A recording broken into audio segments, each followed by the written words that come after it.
আসসালামু আলাইকুম, আশা করি সবাই ভালো আছেন। তো চলে আসলাম নতুন আরেকটা রেসিপি নিয়ে। আমি বিকেলের নাস্তা হিসেবে এই নাস্তাটি ঝটপট বানিয়ে নিই। তো সেই ভিডিওটা আজকে আপনাদের সাথে শেয়ার করব। তো আশা করি রেসিপিটা সবার অনেক ভালো লাগবে। রেসিপিটা ভালো লাগলে চ্যানেলটা সাবস্ক্রাইব করে বেল আইকন বাজিয়ে পাশে থাকবেন। তো চলুন রেসিপিটা শুরু করা যাক।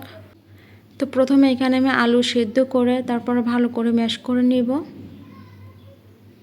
এখন এখানে আমি বড় সাইজে 2টি পেঁয়াজ কুচি দিয়ে দিব।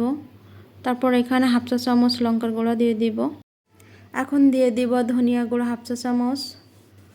তারপর দিয়ে দেব চিলি ফ্লেক্স হাফ চা চামচ, হলুদ হাফ চা চামচ, লবণ পরিমাণ মতো আর 2টা কাঁচামরিচ দিয়ে ভালো করে এগুলো মাখিয়ে নিব।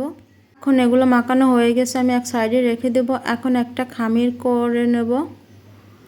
এখন এখানে আমি 1 কাপ ময়দা দিয়ে দিব, তারপর স্বাদ মতো লবণ আর 2 টেবিল চামচ রান্না করা তেল দিয়ে ভালো করে মাখিয়ে নেব। এখানে খেয়াল রাখতে হবে এই তেলটা কিন্তু ময়দার সাথে ভালো করে মিশিয়ে নিতে হবে। যখন দেখবেন এরকম মুঠো দলা পাকে আসছে, হাত দিলে ঝরে যাচ্ছে, তখন কিন্তু পানি দিয়ে একটা ডো তৈরি করে নিতে হবে। এখানে কিন্তু অল্প অল্প পানি দিয়ে কিন্তু ডোটা তৈরি করে নিতে হবে। এখানে কিন্তু আমি নর্মাল পানি দিয়ে ডোটা তৈরি করে নিব।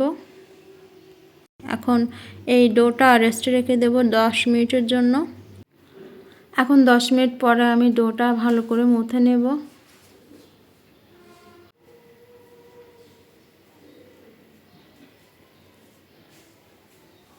তারপর হাতের সাহায্যে আমি ডো থেকে 4টা স্লাইস করে নেব।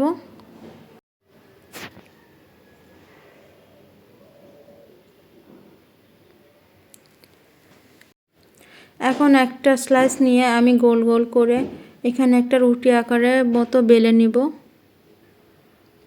একটু ময়দা দিয়ে কিন্তু এই রুটিটা বেলে নিতে হবে। রুটিটা কিন্তু বেশি বড় করা যাবে না। তো রুটিটা কিন্তু এরকম পুরো করে নিতে হবে। তারপরে আমি এখানে আলুর পুরটা দিয়ে দিব। এখন এক সাইড করে কিন্তু আলুর পুরটা দিতে হবে। এখন একটু পানি দিয়ে দিব চারি সাইডে, যাতে ভাজার সময় নাস্তাগুলো ভিতরে পুরটা বের হয়ে না আসে। এখন একটা ছুরি দিয়ে আমি এইভাবে করে কেটে নিব।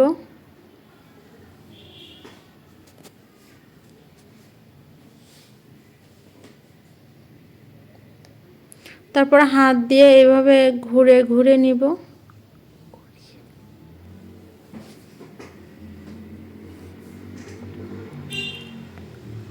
দেখুন এভাবে কিন্তু ঘুরে ঘুরে নিতে হবে, তাহলে ডিজাইনটা কিন্তু খুব সুন্দর হবে। তো দেখতে সুন্দর হলে কিন্তু খেতেও অনেক ভালো লাগে। তো আমি এইভাবে বানিয়ে নিয়েছি, মাঝখানতে একটা কেটে 2টা করে নিয়েছি। এখানে আমি আরেকটা নাস্তা বানিয়ে আপনাদের দেখাচ্ছি। তো ওই নাস্তাটা আমার বড় হয়ে গেছিলো বিধায় আমি 2টা করে নিয়েছি কেটে। তো এটা আমি কিন্তু একটা করেই বানাবো।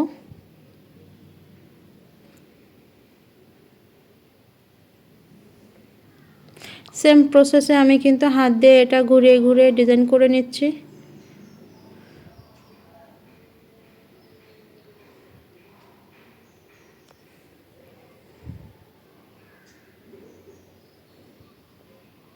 তারপর উপরে একটু পানি দিয়ে দিব, যাতে ভাজার সময় এগুলো ভেঙে না যায়। এভাবে করে আমি নাস্তাগুলো বানিয়ে নিয়েছি। এখন আমি এগুলো ভেজে নেব। এখন একটা কড়াই আমি পর্যাপ্ত পরিমাণ তেল গরম করে নিয়েছি। এখন এগুলো এখানে আমি ভেজে নেব।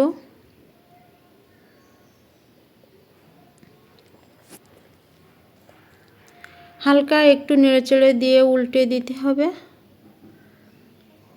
বেশি জোরে নাড়া যাবে না, একটু শক্ত মতো হয়ে আসলে কিন্তু তখন নাড়াচাড়া দিলেও ভেঙে যাবে না।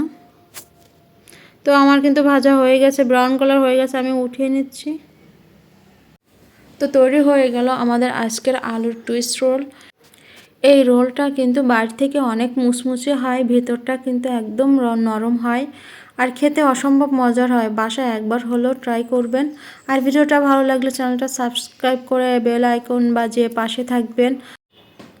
তো আবারও কথা হবে নতুন কোনো ভিডিও নিয়ে আপনাদের সাথে। তো ভালো থাকুন, সুস্থ থাকুন, আল্লাহ হাফেজ।